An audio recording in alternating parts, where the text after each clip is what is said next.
Thank you all for tuning into the Innovators Playbook podcast. I'm your host, Seth Narayanan, founder and CEO of Telian Systems. Today, we have Sean Banerjee, who is a seasoned tech leader who spent the last 30 years building real-world systems that must work in complex environments. He started out writing software for the telecom giant Sprint's billing platform, then got into healthcare and never left, helping pioneer consumer-driven health plans at Luminous, scale value-based care at Evolent, and build high-equity telemedicine at Access Telecare. Today, he's at CentralReach, working on software for autism care and thinking deeply about how AI can reshape how we build and deliver healthcare technology. So, Sean, welcome to the Innovators Playbook podcast. Thanks, Ed. Nice to be here. Excellent. So, initially, you came over here to the US from India after your master's in IIT Kanpur to pursue a PhD in material science, but ended up in software in the end. So, you described seeing the Mosaic browser back in 1993 as a turning point. So, what got you really interested in software, and why did you drop out of your PhD in material science, and why did you pursue a career in software? That's a long question. I understand. The first time I saw the Mosaic browser, I felt like I have been under a rock. And this is what the sunlight feels like. Because people have to remember, in those days, the internet was only text-based. You have to go to Gopher, you have to go to university-based discussion groups, you have to know exactly where to go, and very technical. And then you see this browser, which not only has text, it has video and audio and pretty good layout, I would say, in those days. And you do not have to know any technology, what's on any platform, and any content resource can be presented to you by clicking around. I have been doing everything via arithmetic, and somebody taught me algebra and calculus and how much I could do. It just opened up. And the other thing that was also happening in those days, this is pre-Java, 1993. C and C++ was the only language in the industry for really enterprise coding. So I decided, okay, I'm going to learn C++ or C, and I'm going to get into the industry. That's what I did. At that time, did you feel that you were taking a risk in going into this kind of newer field? I know it was very exciting. I remember that same feeling, but that was kind of not your academic pursuit till that point. So, what was some of the risk that you think you took, and did you feel scared? And looking back, what do you think about that? So youth is a marvelous thing. Thank God for the young people. When you are young, you do not look at risk the same way. And it will sound very odd probably, but actually I thought it is not risky at all. It is the self-evident path in front of me to go. And if I have to put a risk percentage between the two, it's like 100 to 0. I'm not going back. I have to figure out a way to go forward. And that's what I'm going to do. So I felt like I'm just going to code 12 hours a day for free, and they are going to pay me all this money. So that's great. So there is nothing to think about. Only after when I got older and I looked at this, then I figured out how risky it was, because in those days, the H1 visa was very rare. This is way before Y2K. They did not have to sponsor my H1 visa. I could have lost both sides, but I took a risk, although not understanding it is a risk, only understanding that this is what makes sense, so it has to be right. So I would say for all the youngsters, if you really find something that you're very passionate about, it's very difficult to find something. If you find something and it pays you well, and it is not illegal, and it helps people, go do it. It doesn't matter what other people tell you, those are just noise. Just do it. Yeah. Don't be afraid to fail, right? Yeah. So let's talk about one of the first roles you had was building a billing platform for Sprint. Sprint used to be a large telecom company. In fact, my first cell phone was from Sprint. I had them for a long time. I liked them a lot. But tell me about that. You built that billing platform.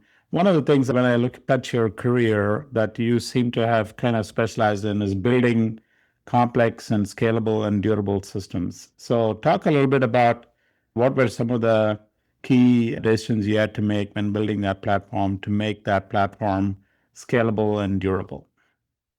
This is telecom billing is literally hundreds of millions to billions of transactions that you have to process per day. So it has to work, it has to scale up, it has to be distributed. And sometimes we think that all these distributed computing are pretty recent. It is not. It is 30 years ago. And I will talk about two different things that shows how old these ideas are. So we basically at that time, we will pack X number of services into server instances, then each of the server instance will be put into Y number of nodes. And according to the demand cycle, it will go up and down. That sounds like Kubernetes of today. That was 30 years ago. It was Yeah. already there, right? Yeah. So many times people claim that they are coming up with new stuff. Like, yeah, maybe, maybe not. Second thing I'll say, and this is more surprising because this software type nobody talks about. There used to be a software type called EAI, Enterprise Application Integration. I The remember only that. software out of that family that became famous was TIBCO. Everything else died with the dot-com bomb. They did not have to die. This is one of the coolest software I've seen in my life.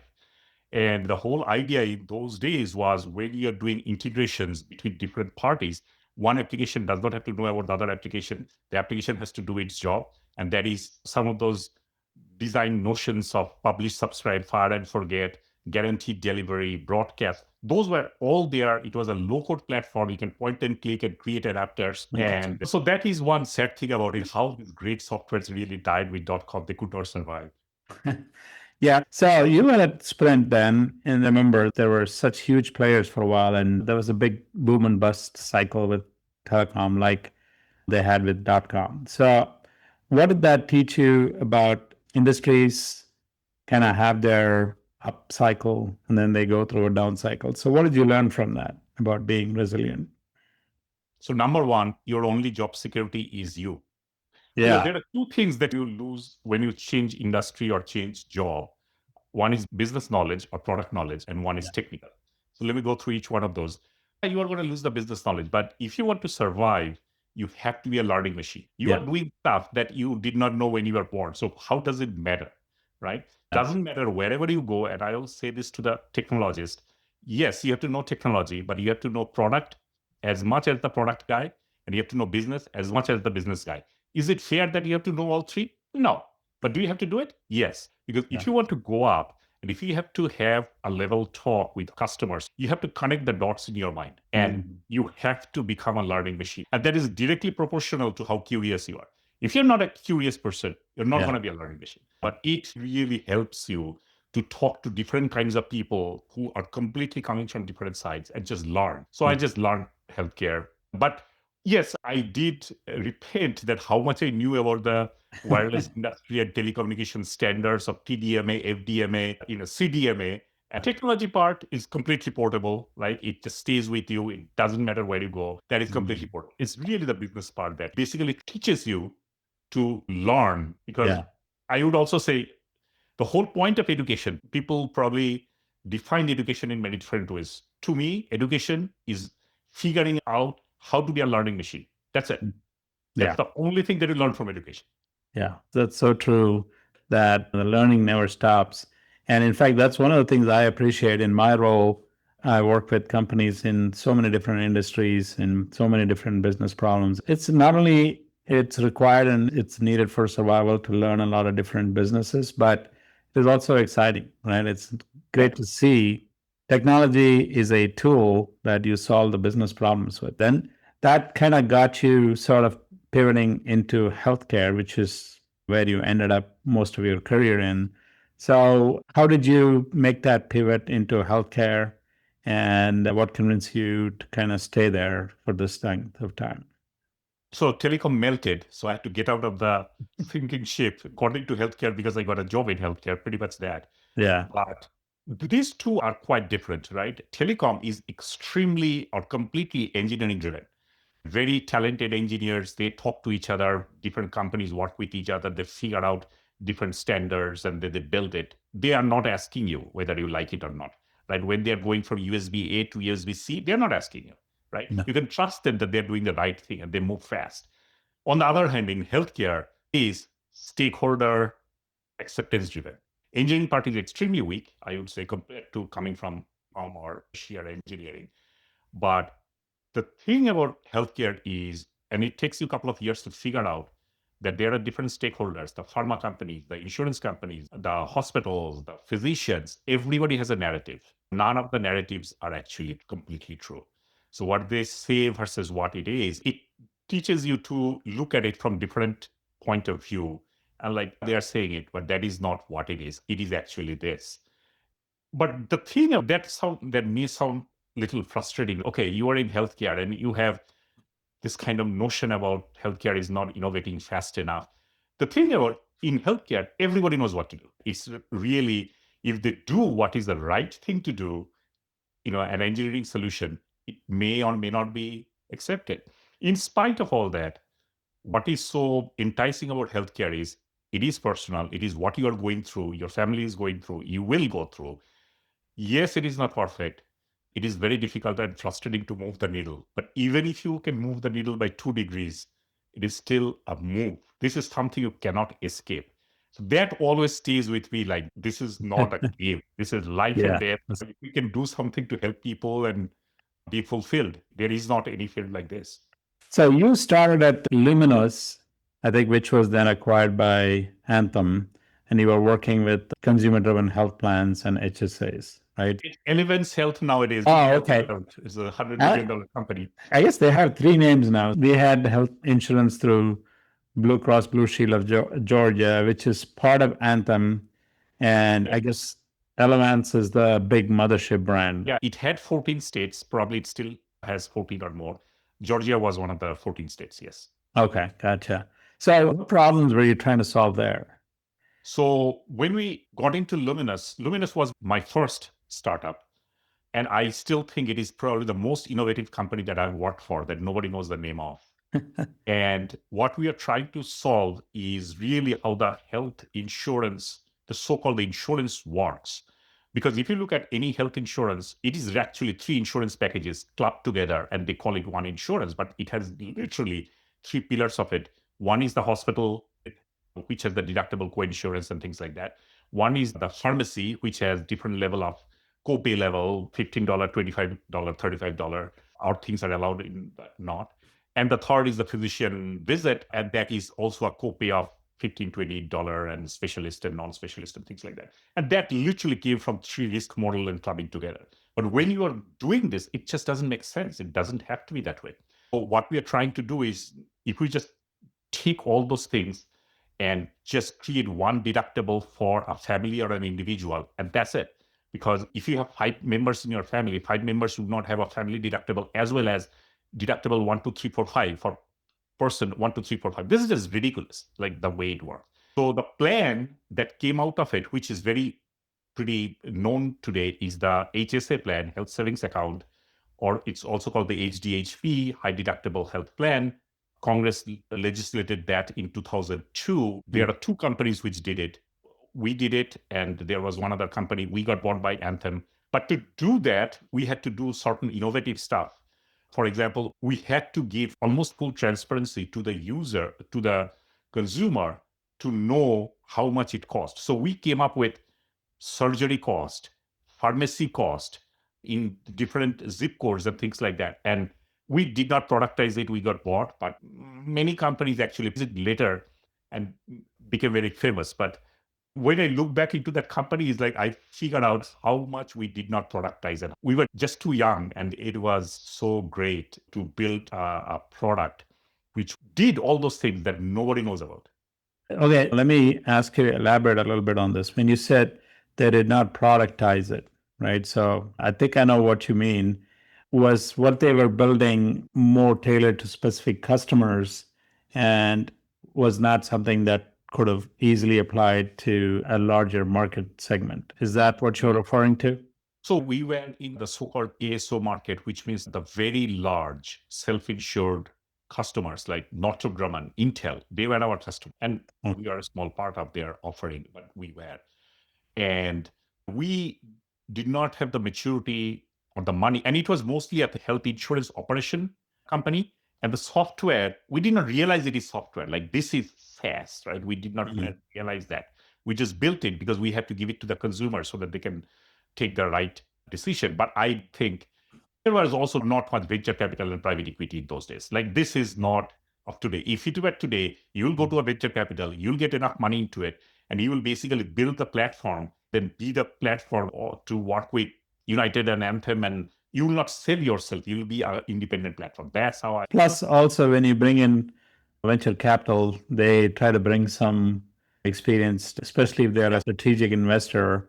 They will bring you the management help that you need to kind of look at it in a little bit more longer term view. It was a very different world in VC. So once you were part of Anthem, you were in a much larger environment than when you were at Luminous, where it was an innovative kind of startup environment. So what were some of the possibilities and frustrations that you faced as part of being a larger organization like Anthem? I think most of the large organizations, especially large healthcare organizations, all suffer from the same thing. There are good and bad sides.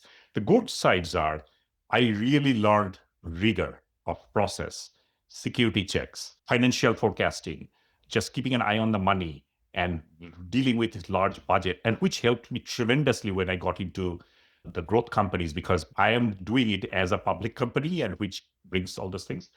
The bad thing about these are, you may be part of an organization where your boss or your boss's boss have never built a product in their life. So if you have a product idea and you have to you have to knock on so many doors, people may understand, may not understand. Even if they understand, they may work on it. But so I had like these defensive patterns. Yeah. But if I were out, I could have taken it and could have done anything. So I figured out that I'm going to die over here if I stay. And I just need to work in a smaller organization where if we decide that this is a good idea, we need to go to production, period. Yeah. Is that when you went to Evolent, I think, right? Yeah. And you went there from, I think in a short period of time, they went from zero to IPO, right? In about 3 years. Yeah. So what do you think enabled that kind of growth to happen and for them to be able to go public in such short time? So there are many sides of it: the clinical side, the business side, the technical side. I'll just talk on the technical side just because of the time limit. So on the technical side, when I came in, this company was built by Advisory Board and UPMC, University of Pittsburgh Medical Center. UPMC was using this value-based care that was popular in health, and they have used it on their 56,000 employees, and they have bent the cost curve on how their cost is. So the whole idea is, if they can do it on 56,000 employees, we should be able to take it as a model, and we can do it with major hospital chain systems, because each of the hospital chain is generally the largest employer of that area. That's the way US works. Now, the technical decisions were like, we inherited, or UPMC kind of licensed to us their DataWare, their client server system. But when I came in, my decision was, this is too legacy. This is not going to scale to where you are going to go. It is going to work for next 6 months. But if you're going to sell it to 100 health systems, then you cannot do a single tenant system and hundreds of those. Number one, it has to be a multi-tenant system. Number two, data is the currency. You need a unified data layer, because you are digesting insurance claims, you're digesting pharmacy claims, you're digesting admission and discharge information flying in from the hospitals. So you have to build a unified data layer, which would be the data lakehouse in today's term, but those words did not exist. Once you build that, then you can build the application on top of it. And the third thing, which I still feel very proud of, is we decided that the clinical rules need to be written by physicians or clinical folks, not by software engineers. They are not going to write queries and this and that. So we have to build a system where the clinical rules would be created by them, tested by them, and migrated to production by them, all by them. Our job is to just build the software and build the UI and things like that so that they can help themselves. And they were moving extremely fast because they know what they want, and we just build the system for that. So those three decisions, in my opinion, really helped. Because whenever we went to production, we had so much of headroom because the base was so solid. That makes so much difference, that when you architect and build it the right way, and then growth becomes a lot easier than constantly reacting to increased volume and transactions and whatnot. So you continued with healthcare, but you made a slight pivot, if I'm reading this right, and that you went to Access Telecare, which is more of a clinical platform, but it's still in healthcare. So talk about that. I know that it was one of the pioneering telemedicine companies. So talk a little bit about what problems were you trying to solve there? So when I got into Access Telecare, it had a different name at the time, but that was more of a clinical operations company. There was no software, no engineering, nothing. And the business idea is actually extremely risky now that I look back into it. They had hundreds of physicians all over the US. They are all remote. And they were contracted with hospitals, means the acute care hospitals, which basically means intensive care units, the floors, emergency room. The calls are coming in for neurologists, psychiatrists, ICU physicians. And they are basically the demand supply business that when a call comes in that somebody is having a stroke and bleeding, you have to get a neurologist who is licensed and credentialed in that state and that hospital into that call. And your SLA literally in minutes and seconds. And if you think about it in this demand supply business, if you have oversupply of physicians, then they're well paid, right? So that's a Yeah. very costly resource and you cannot have too much of it. If you have too much of it, you are going to go bankrupt. And you cannot have too few of it because then the SLAs are so tight and the hospitals are calling, you're going to get sued. It's going to be a malpractice and you're going to die the other way. So you are literally standing on a razor's edge and trying to keep balance between the two. By the time I realized it, I realized like, okay, I see how important it is because this Yeah. is happening around me every day. But I also see how difficult this business would be to scale up. Interesting. I mean, for matching demand and supply, I'm sure there are a lot of in the operations research area, there is a lot of tools and processes out there. Is there some kind of predictive modeling or was there use for maybe even AI looking back that could have maybe solved some of those problems a little easier? So our decision was we would not be able to tame this beast. Demand has its own whim, and we have to abide by it. So the operating model should be such that we will flex it to the extent it is possible. So we built a platform, I would say a knock type dashboard. The customer service will be sitting in front of it. And then in the consult side, the demand is coming in over here. And the supplies and the physicians are over here. And you are trying to match which consult is going to go to which physician. And you have to decide it very fast, which basically means the data in front of you has to be there so that you can do such thing. Number one. Number two, you have to communicate with physicians whom you cannot see. And they are probably in a different consult in a way so that you can ping them and they can accept it and you can give it to the physician. And you may even have to take a physician from a consult that they are kind of done and take him, put him into a different consult, and then put him back into the first consult. You have to do it because there is not much extra supply that you can have. So we built the platform where as the consults are flowing in, we had rules engine, which will basically figuring out, depending on the SLA and the acuity, will figure out the acuity of the consult from various fields, and then it will be sorted by specialization over here. And then for each of those consults, you want to figure out which physicians are credentialed in that state and that in that hospital, and who is doing which consult. And then you'll have a pinging mechanism all in the system by clicking. You can ping 5 physicians at the same time, and somebody will take it. If they take it, you basically do another click and it is consult. The consult goes to that physician. And also for the physician, they have to jump into as soon as they get the consult, they basically jump into the video. And the video devices are of various technologies, and we created all this communication protocol under the hood.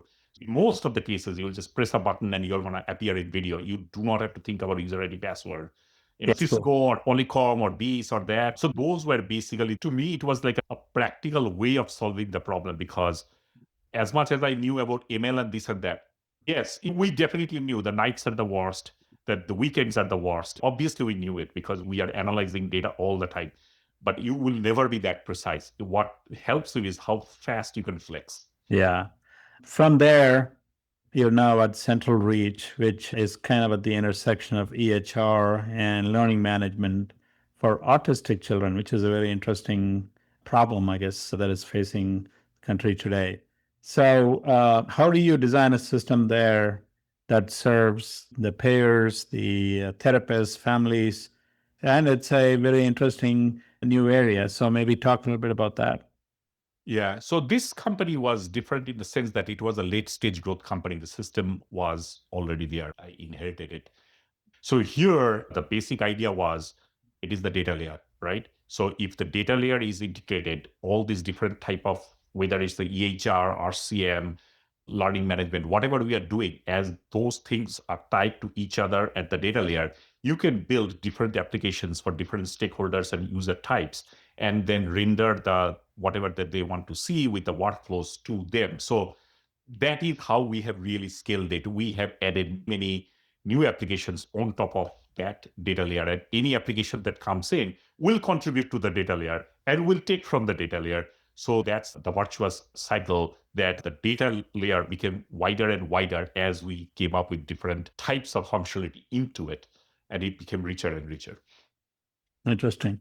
What do you think of this whole autism world? Is this a manageable problem nowadays with what's out there in technology? Can technology help autism? It definitely can, and it does, because a major focus for us is the clinical outcome. That yes, you are doing therapy for these children. Many of them are between 3 to 5 years old, pre-kindergarten. These are children, right? You are trying to teach them life skills and social skills, things like that. It is not just teaching them math and words and things like that. It's more prevalent now, or it is just getting more diagnosed now. I think the last number is 1 in 33, so which is 3% of the population. The provider shortage is a real thing in this because it's a strenuous work. And that I see as the major problem is the provider shortage, retention of providers. So our intention is, okay, two things. If you can make the system easier for the providers to operate so that they can do their job and the system takes care of the complexity and things like that. And the second thing is, can you crunch data to see, are you moving the needle? Just because you're doing the therapy, that does not mean that the needle is moving, right? So the clinical outcome measurement, where this was kind of like in the periphery of healthcare. Now, clinical outcome measurement in the core of healthcare, like the Evolent, was all about it. But this part is, I would say, in the periphery, and it is coming into it. Yes, the insurance companies are paying you $60,000 to $100,000 per year to take care of these children. Are you moving the needle? And a lot of the clinical outcome-based analytics that we are doing is basically based on that, like prove that it is moving the needle. Interesting. Okay, so we cannot stop before we talk about AI. So AI has been kind of the topic for people like us, people that are in technology, in software. So you talk about two pillars of AI. One is AI in product, like the products you've been working on in healthcare or in other areas, and then use of AI actually during the software development. So talk a little bit about how do you define each of those and maybe what might be the difference in common between them. Yeah, two are completely different things. One could exist without the other. You can build software which is AI driven and give it to the customer, and there are AI based functionalities there. But your GLC, you are not coding via AI, you're just hand coding everything, right? Yeah. So completely two different things, I would say. I mean, probably I should go deeper into the two parts. The way you optimize each one, or you implement each one of those are completely different too. Probably wait for your next question to go deeper because this is difficult to stay at a very high level. Maybe we talk about the product side, which is probably more interesting to most people. What use cases do you see in healthcare that are ready for prime time from what you have seen? You've been in healthcare for a while, right? Both on the payer side and on the provider side. So where do you see some real world prime time applications in healthcare?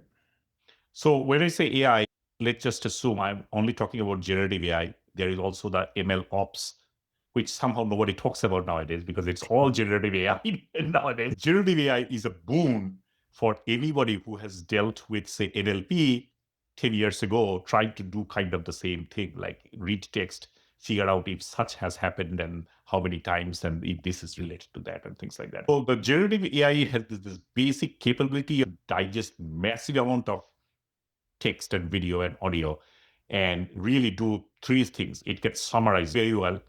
It can answer questions on that document or content.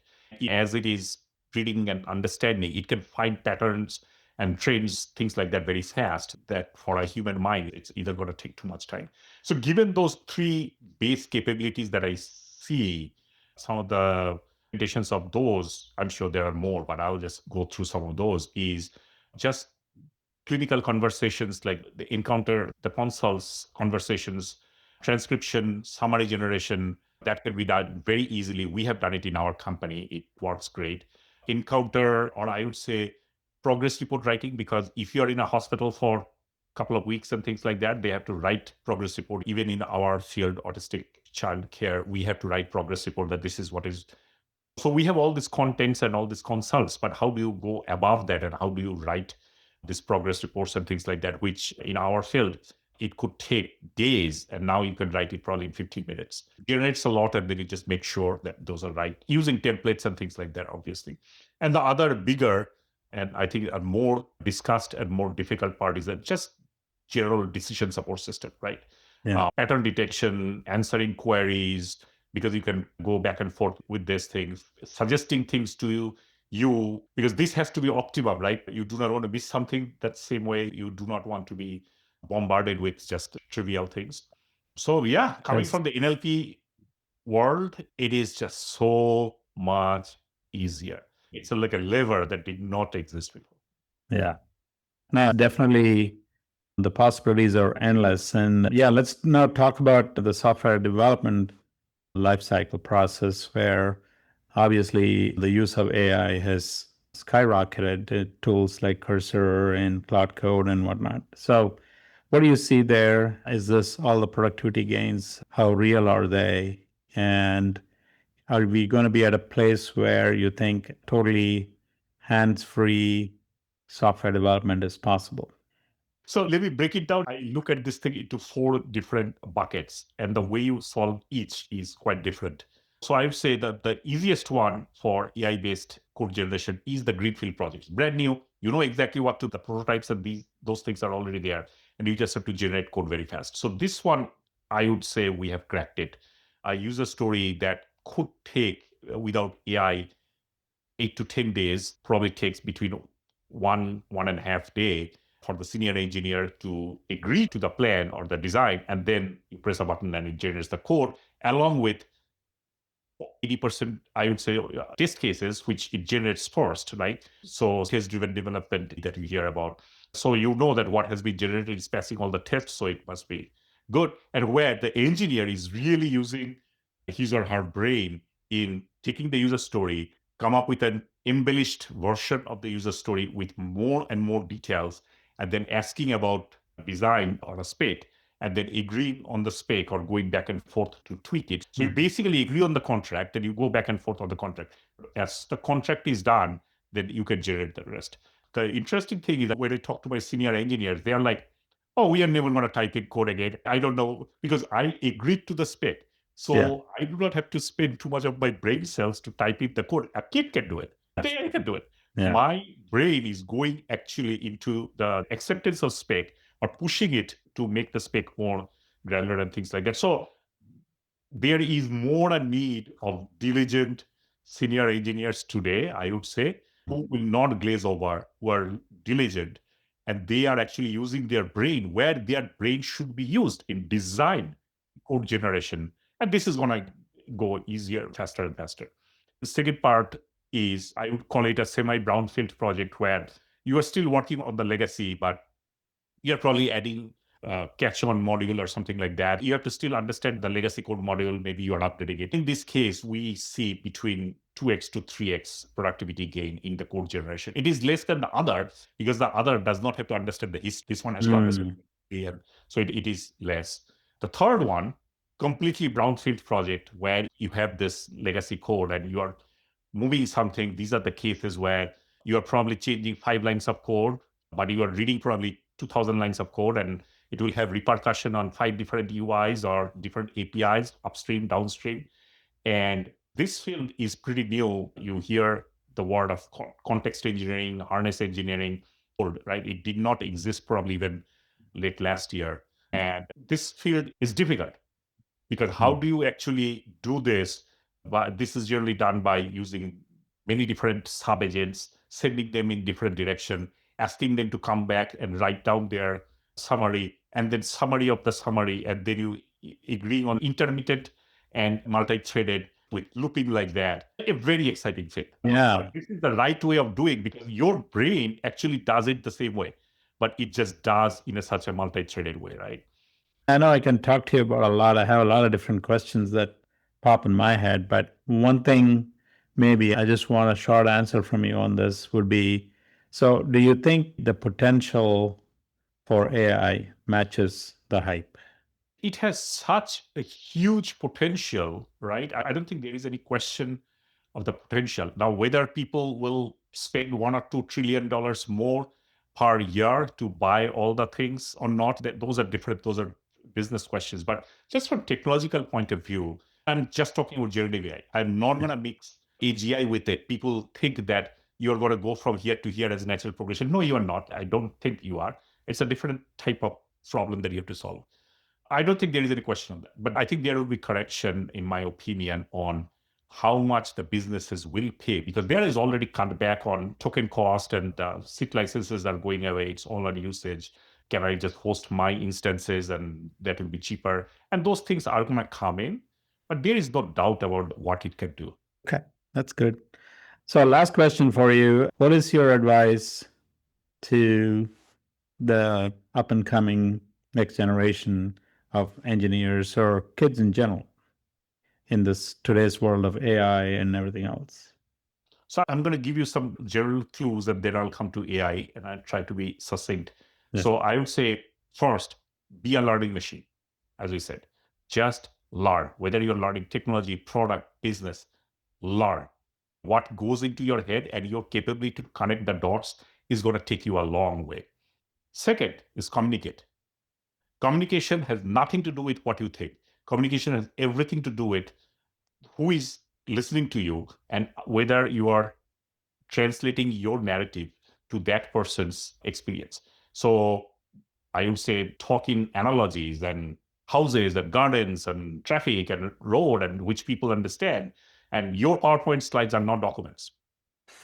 If somebody has to understand your PowerPoint slide in 30 seconds, if it is taking more time than that, go simplify. People will be listening to you more because they understand you rather than be dazzled by you, right? Third, I would say, realize that if you're in product building, it is a privilege.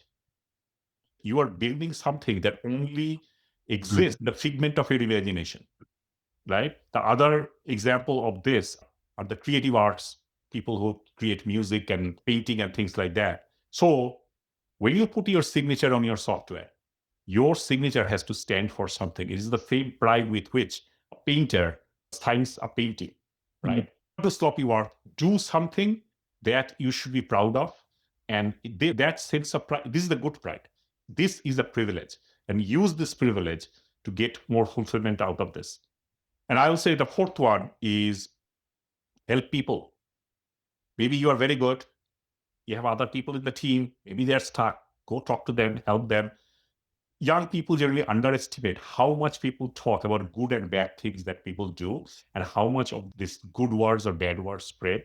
So if you're helpful to people, if you're collaborative, you will be really rewarded in many different ways, and you will go up very fast. And it also creates the trust with other people that they can come to you and things like that. A lot of people are smart. That doesn't mean that they're collaborative. Being collaborative and being helpful without even thinking about who is getting the credit. You are going to get the credit. The words are going to spread.